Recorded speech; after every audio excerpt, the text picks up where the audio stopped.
discovery.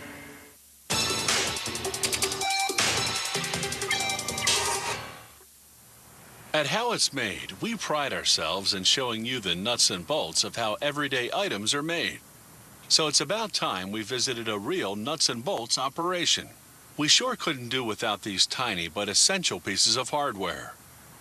If only they weren't so darn easy to lose. Nuts and bolts are made from what's called steel wire rod. After spending up to 30 hours in a furnace to make it pliable, the wire rod goes into a bath of sulfuric acid to remove any rust particles. It's rinsed in water, then coated with phosphate, a chemical compound.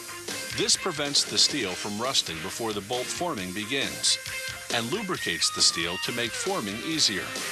They form the bolts by cold forging, shaping the steel at room temperature by forcing it through various dies at high pressure.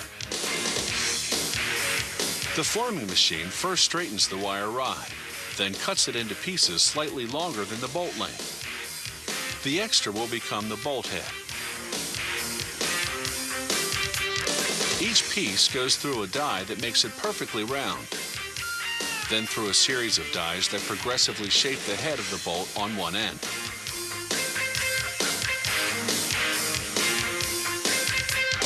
The machine heads up to 300 bolts per minute. Here's what the heading stages look like in slow motion.